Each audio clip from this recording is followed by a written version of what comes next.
இஸ்ரேலிய ஆக்கிரமிப்பை புஸ்வானமாக்கிய தரமான சம்பவங்கள். தெற்கு சிரியாவிற்குள்ளே நுழைந்திருக்கக்கூடிய இஸ்ரேலிய ஆக்கிரமிப்பு ராணுவத்திற்கு எதிராக தாக்குதல்களை ஆரம்பித்த சிரியாவின் புதிய எதிர்ப்பு. காசாவில் உள்ள அமெரிக்க துறைமுகத்தினை முழுமையாக கைப்பற்றிய பலஸ்தீனிய போராளிகள். இஸ்ரேலிய ஆக்கிரமிப்பு சிறைச்சாலையில் இருக்கக்கூடிய ஹிஸ்புல்லா வீரர்களை விடுதலை செய்வதற்கான திட்டம். ரஃபா கடவையில் களமிறக்கப்பட்ட அமெரிக்காவின் கூலிப்படையினர். காசாவை மீள கட்டமைப்பதற்கான பலஸ்தீனிய பொறியியலாளர்களின் தரமான திட்டம்.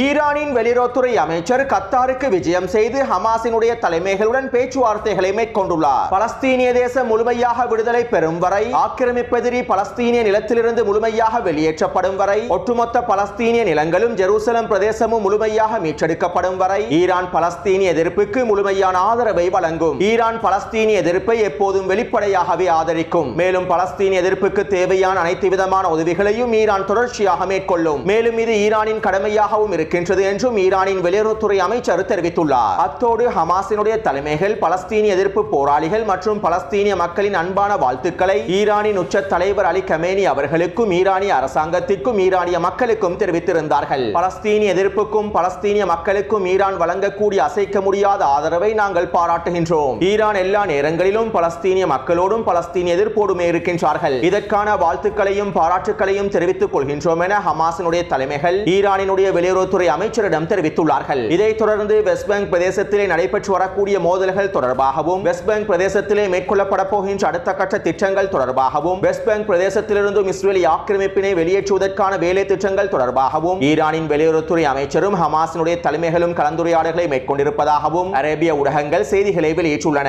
அத்தோடு காசாவில் இருக்கக்கூடிய பலஸ்தீனிய மக்களை எகிப்தும் ஜோர்டானும் பெற்றுக்கொள்ள வேண்டும் என ஒவ்வொரு ஊடக சந்திப்பின் போதும் டொனால்ட் ட்ரம்ப் கருத்துக்களை வெளியிட்டு வருகின்றார். நேற்றிரவும் நடைபெற்ற ஊடக சந்திப்பிலே டொனால்ட் ட்ரம்ப் இவ்வாறான கருத்துக்களை வெளியிட்டிருந்தார். நாங்கள் ஜோர்டானுக்கும் எகிப்துக்கும் அதிகளவான உதவிகளை மேற்கொண்டிருக்கின்றோம். நினைத்து கூட பார்க்க முடியாத பல்வேறுபட்ட உதவிகளை நாங்கள் ஜோர்டானுக்கும் எகிப்துக்கும் வழங்கி இருக்கின்றோம். எனவே அவர்கள் நிச்சயமாக பலஸ்தீனிய மக்களை பெற்றுக் கொள்வார்கள். காசாவில் இருக்கக்கூடிய பலஸ்தீனிய மக்களை நிச்சயமாக அவர்கள் பெறுவார்கள் என டொனால்ட் ட்ரம்ப் மீண்டும் ஊடக சந்திப்பிலே தெரிவித்துள்ளார். அத்தோடு காசாவின் யுத்த நிறுத்த ஒப்பந்தத்தின் 3வது கட்டத்தில் டொனால்ட் ட்ரம்ப் நிபந்தனைகளை விதிக்கப் போவது தொடர்பாகவும், காசாவை புனரமைக்கக்கூடிய வேலை திட்டங்களை முழுமையாக தடுத்து நிறுத்துவது தொடர்பாகவும் முன்னைய காணொளிகளில் சில முக்கியமான விடயங்களை குறிப்பிட்டிருந்தேன். இப்படியான நிலைமையில் காசாவில் இருக்கக்கூடிய பலஸ்தீனிய மக்களை வெளியேற்றுவது தொடர்பாக இஸ்ரேலிய ஆக்கிரமிப்பின் மூத்த இராணுவ ஆய்வாளர் யோசி யொஹசோஹா அவர்கள் எடியோத் ஊடகத்திடம் இவ்வாறு தெரிவித்துள்ளார். காசாவின் கட்டுப்பாட்டை ஹமாஸ் முழுமையாக வைத்திருப்பதாக நான் நம்புகின்றேன். ஒப்பந்தம் கைச்சாத்திடப்பட்டு 24 மணித்தியாலங்களுக்குள்ளேயே ஒட்டுமொத்த காசாவினுடைய கட்டுப்பாட்டையும் ஹமாஸ் மீள பெற்றுவிட்டது.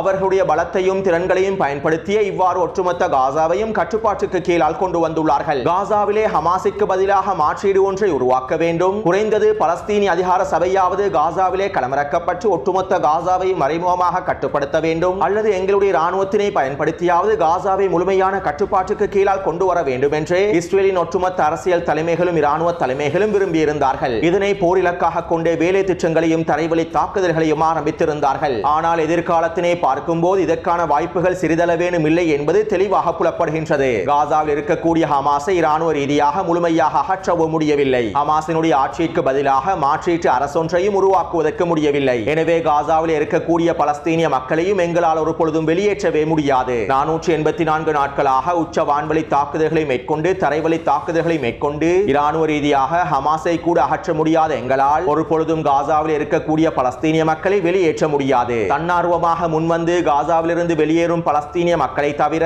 வேறு யாரையும் காசாவிலிருந்து முழுமையாக வெளியேற்றவே முடியாது. மேலும் காசாவில் இருக்கக்கூடிய பலஸ்தீனிய மக்களில் குறைந்தது 1000 பேராவது தன்னார்வமாக முன்வந்து வெளியேறுவார்களா என்பது மிகப்பெரிய கேள்விக்குறியே. ஆனால் ஒன்று மட்டும் தெளிவாக புலப்படுகின்றது. இஸ்ரேலிலே எங்களால் நிம்மதியாக வாழ முடியாது என்பது தெளிவாக புலப்படுகின்றது. தற்போது நான் என்னுடைய குழந்தைகளை பற்றி சிந்திக்கின்றேன். என்னுடைய குழந்தைகளின் எதிர்காலத்திற்கு பாதுகாப்பற்ற பிரதேசமாகவே இஸ்ரேல் மாறிவிட்டது என்றும் அவர் இஸ்ரேலிய ஆக்கிரமிப்பின் எடியோத் ஊடகத்திடம் தெரிவித்துள்ளார். அத்தோடு காசாவை மீள கட்டமைப்பதற்கு முன்பு, காசாவை புனரமைப்பதற்கு முன்பு காசாவில் இருக்கக்கூடிய இடிபாடுகளையும் சிதைவுகளையும் முழுமையாக வெளியேற்ற வேண்டும். காசாவில் இருக்கக்கூடிய 70% கட்டிடங்களும் வீடுகளும் முழுமையாக தரைமட்டமாக்கப்பட்டுள்ளன. இதனால் மிகப்பெரிய இடிபாடுகள் காசா முழுவதும் காணப்படுகின்றன. இந்த இடிபாடுகள் அனைத்தையும் முழுமையாக காசாவிலிருந்து வெளியேற்றாமல் காசாவிலே மீள குடியேற்றங்களையும் மீள புனரமைப்பு திட்டங்களையும் மேற்கொள்ளவே முடியாது. இப்படியான நிலைமையில் அமெரிக்க அரசானது மதிப்பீடு ஒன்றை வெளியிட்டுள்ளது. காசாவிற்குள்ளே இருக்கக்கூடிய இடிபாடுகளையும் சிதைவுகளையும் முழுமையாக வெளியேற்றுவதற்கு குறைந்தது 10 வருடங்கள் எடுக்கும் என்றும் இதற்கான செலவுகள் $1 பில்லியன் அமெரிக்க டாலர்களுக்கும் அதிகமாக செல்லும் என்றும் அமெரிக்க அரசாங்கத்தினுடைய மதிப்பீடு ஒன்று வெளியிடப்பட்டுள்ளது.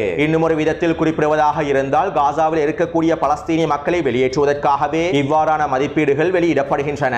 பலஸ்தீனிய மக்களை கட்டாயப்படுத்தி வெளியேற்றுவதற்கான வேலை திட்டத்தின் ஒரு பகுதியாகவே இவைகள் அமைந்துள்ளன.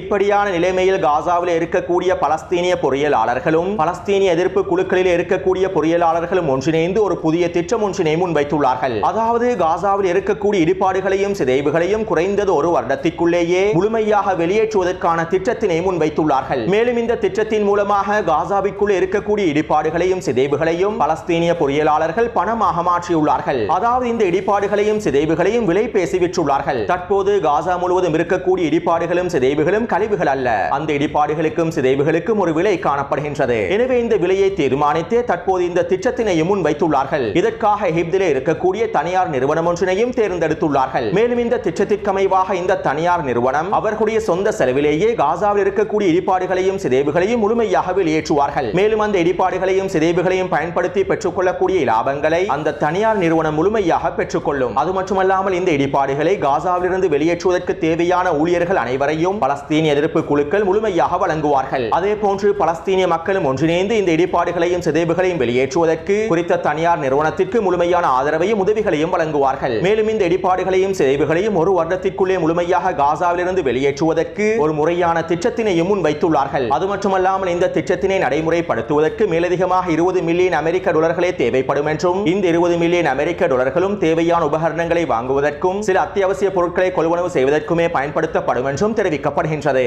எனவே 10 வருட காலத்தினை செலவழித்து $1 பில்லியன் அமெரிக்க டாலர்கள் பெறுமதி அளவிலான பணத்தினை செலவழித்து செய்யக்கூடிய வேலையை பலஸ்தீனிய பொறியியலாளர்களும் எதிர்ப்பு குழுக்களின் பொறியியலாளர்களும் ஒன்றிணைந்து 20 மில்லியனுக்கும் குறைவான பணத்தை கொண்டும் 1 வருடத்திற்குள்ளேயும் இந்த வேலை திட்டங்களை முடிக்கப் போகின்றார்கள். அது மட்டுமல்லாமல் இவ்வாறு 1 வருடத்திற்குள்ளே காசாவில் இருக்கக்கூடிய அனைத்து சிதைவுகளையும் இடிபாடுகளையும் முழுமையாக வெளியேற்றிவிட்டு இன்னும் 1 வருடத்திற்குள்ளே காசாவிற்குள் வீடுகளையும் குடியிருப்பு பிரதேசங்களையும் முழுமையாக கட்டமைப்பதற்கான வேலை திட்டத்தையும் முன்வைத்துள்ளார்கள். அத்தோடு இங்கிருக்கக்கூடிய இன்னும் ஒரு முக்கியமான விடயம் என்னவென்றால் மீண்டும் காசாவிலே யுத்தம் ஆரம்பிக்கப்படும் சந்தர்ப்பத்தில் குறைவான இழப்புகளை ஏற்படுத்தக்கூடிய வகையிலேயே வீடுகளையும் குடியிருப்பு பிரதேசங்களையும் மீள கட்டமைப்பதற்கு திட்டமிட்டுள்ளார்கள். ஜப்பான் நாட்டில் சுனாமி எச்சரிக்கையை எதிர்கொள்ளும் வகையிலேயே வீடுகளும் குடியிருப்பு பிரதேசங்களும் கட்டமைக்கப்படுகின்றன. இதன் மூலமாக இந்த அனர்த்தங்களின் போது அதிகளவான இழப்புகளை குறைத்துக் கொள்ளலாம். எனவே தற்போது இது போன்று காசாவின் யுத்த காலத்திற்கு பொருத்தமான முறையில் குறைந்த இழப்புகளை ஏற்படுத்தக்கூடிய வகையிலேயே வீடுகளையும் குடியிருப்பு பிரதேசங்களையும் கட்டமைக்கப் போகின்றார்கள். இதன் மூலமாக மீண்டும் காசாவிலே போர் ஆரம்பிக்கப்படும் சந்தர்ப்பத்தில் பொருளாதார இழப்புகள் மிகவும் குறைவாகவே அமைந்திருக்கும். சுருக்கமாக குறிப்பிடுவதாக இருந்தால் 2 வருடத்திற்குள்ளே ஒட்டுமொத்த காசாவையும் வேகமாகவும் வினைத்திறனாகவும் மீள கட்டமைப்பதற்கான எல்லாவிதமான திட்டங்களையும் பலஸ்தீனிய தலைமைகளும் பலஸ்தீனிய பொறியியலாளர்களும் பலஸ்தீனிய மக்களும் உருவாக்கிவிட்டார்கள். எனவே இவ்வாறு விவேகமாகவும் தந்திரமாகவும் பலஸ்தீனிய மக்களும் பலஸ்தீனிய போராளிகளும் பலஸ்தீனிய தலைமைகளும் செயற்படும் சந்தர்ப்பத்தில் டொனால்ட் ட்ரம்பினுடைய திட்டங்களும் நெட்டன்யாஹுவினுடைய திட்டங்களும் வெற்றி அளிக்கப் போவதில்லை. இவர்களுடைய இந்த திட்டங்களுக்கு அமைவாக காசாவில் இருக்கக்கூடிய பலஸ்தீனிய மக்களையும் வெளியேற்றவே முடியாது.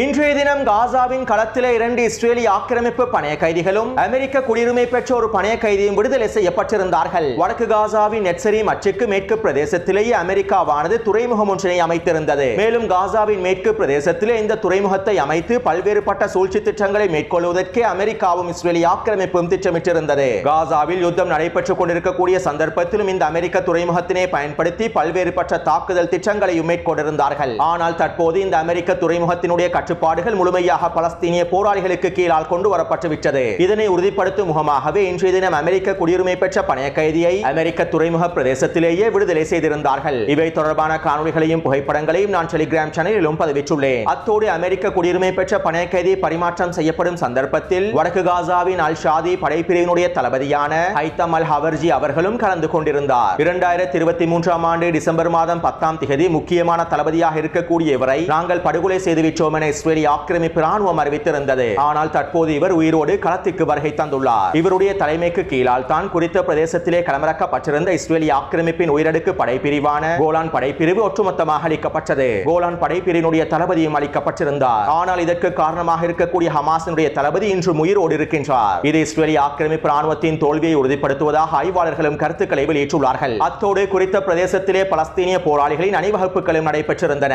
மேலும் இந்த அணிவகுப்புகளில் பலஸ்தீனிய போராளிகள் சில வாகனங்களையும் காட்சிப்படுத்தி இருந்தார்கள். இந்த வாகனங்கள் அக்டோபர் 7ஆம் தேதி தாக்குதலின் போது இஸ்ரேலிய ஆக்கிரமிப்பு பிரதேசங்களில் இருந்து கைப்பற்றப்பட்ட வாகனங்களாகும். 485 நாட்களுக்கு முன்பு கைப்பற்றப்பட்ட வாகனங்களாகும். இவ்வாறு கைப்பற்றப்பட்ட வாகனங்களையே பலஸ்தீனிய போராளிகள் காட்சிப்படுத்தி இருந்தார்கள். அது மட்டுமல்லாமல் இஸ்ரேலிய ஆக்கிரமிப்பின் உயரடுக்கு படைப்பிரிவினர் பயன்படுத்தக்கூடிய ஆயுதங்களையும் துப்பாக்கிகளையும் இன்னும் முக்கியமான இராணுவ உபகரணங்களையும் பலஸ்தீனிய போராளிகள் காட்சிப்படுத்தி இருந்தார்கள். இவை தொடர்பான காணொளிகளையும் புகைப்படங்களையும் நான் டெலிகிராம் சேனலில் பதிவிட்டுள்ளேன். மேலும் இந்த சம்பவங்களில் இருந்து இஸ்ரேலிய ஆக்கிரமிப்பு ஒரு புஸ்வானம் என்பது உறுதிப்படுத்தப்பட்டுள்ளது. அக்டோபர் 7ஆம் தேதி தாக்குதலின் போது இஸ்ரேலிய ஆக்கிரமிப்புக்குள்ளே நுழைந்து கைப்பற்றியிருக்கக்கூடிய வாகனங்களை கூட 485 நாட்களாக இஸ்ரேலிய ஆக்கிரமிப்பு ராணுவத்தினால் கண்டுபிடிக்க முடியவில்லை. மேலும் இந்த தகவல்களை பதிவிட்டு இஸ்ரேலிய ஆக்கிரமிப்பு நிலத்தொடர்களும் இஸ்ரேலிய ராணுவத்தினை விமர்சனம் செய்துள்ளார்கள். இஸ்ரேலிய ஆக்கிரமிப்பு ராணுவம் ஒரு புஸ்வானம் என்பதனை இஸ்ரேலிய ஆக்கிரமிப்பு நிலத்தொடர்களும் தற்போது உணர்ந்து கொண்டுள்ளார்கள். அடுத்து ரஃபாவின் பிலடெல்பியா எல்லை பிரதேசத்திலிருந்து இஸ்ரேலிய ஆக்கிரமிப்பு ராணுவத்தின் 2 படைப்பிரிவுகள் வெளியாகியுள்ளன.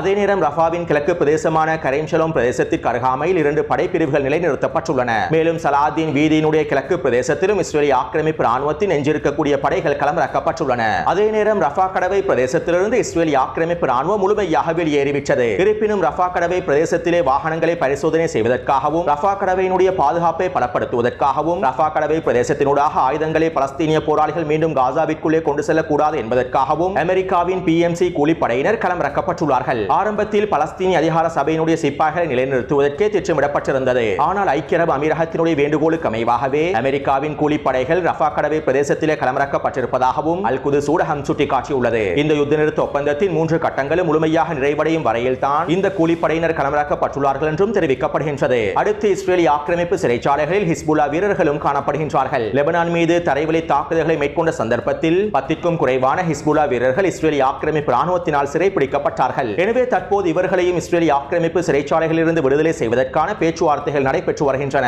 இதற்கமைவாக இஸ்ரேலிய ஆக்கிரமிப்பின் முக்கியமான உளவாளி எலிசபெத் என்கின்ற பெண் ஈராக்கிய சிறைச்சாலையில் தடுத்து வைக்கப்பட்டுள்ளார். தற்போது இவரை விடுதலை செய்து இதற்கு ஈடாக ஹிஸ்புல்லா போராளிகளை விடுதலை செய்வதற்கான பேச்சுவார்த்தைகளை மேற்கொள்ளப்பட்டு வருகின்றன.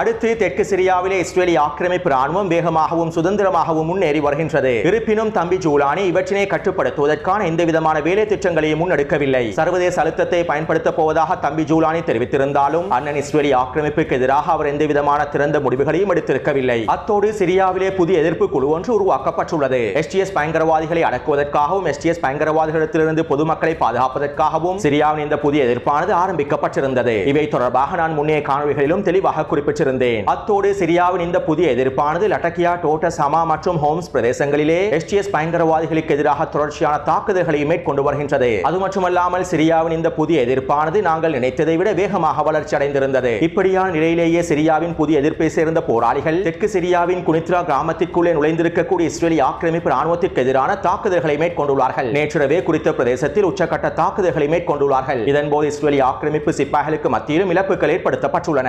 இதைத் தொடர்ந்து இஸ்ரேலிய ஆக்கிரமிப்பு ராணுவம் குறித்த பிரதேசத்திலே வான்வழி தாக்குதல்களை மேற்கொண்டுள்ளது. அத்தோடு இந்த தாக்குதல்களை தொடர்ந்து சிரியாவின் புதிய எதிர்ப்பு அறிக்கை ஒன்றையும் வெளியிட்டிருந்தார்கள். நாங்கள் நேற்றிரவு மேற்கொண்ட தாக்குதலானது ஆரம்ப கட்ட தாக்குதல்களாகும். இதற்கு பிறகு தெற்கு சிரியாவிலிருந்து இஸ்ரேலிய ஆக்கிரமிப்பினை முழுமையாக வெளியேற்றுவதற்கான அடுத்த கட்ட தாக்குதல்களையும் நாங்கள் மேற்கொள்வோம் என சிரியாவின் புதிய எதிர்ப்பு தெரிவித்துள்ளது. அதே நேரம் சிரியாவின் புதிய எதிர்ப்புக்கு ஈரானிய தரப்பினர் ஆயுதங்களை வழங்குவதாகவும் லெபனானினுடைய எல்லையினூடாக ஹிஸ்புல்லாவிடமிருந்து இவர்கள் ஆயுதங்களை பெற்றுக் கொள்வதாகவும் இஸ்ரேலிய ஆக்கிரமிப்பு ஊடகங்களும் செய்திகளை வெளியிட்டுள்ளன. எனவே தற்போது சிரியாவிலே வளர்ந்து வரக்கூடிய இந்த புதிய எதிர்ப்பானது தம்பி ஜூலானிக்கும் STS பயங்கரவாதிகளுக்கும் மிகப்பெரிய சவாலாகவும் மாறப்போகின்றது. அதே நேரம் இஸ்ரேலிய ஆக்கிரமிப்பு ராணுவத்திற்கும் மிகப்பெரிய சவாலாக மாறப்போகின்றது. எனவே இந்த காணொளி தொடர்பான கருத்துக்களை பதிவிடுங்கள். தொடர்ந்து என்னுடன் இணைந்திருங்கள். நன்றி, வணக்கம்.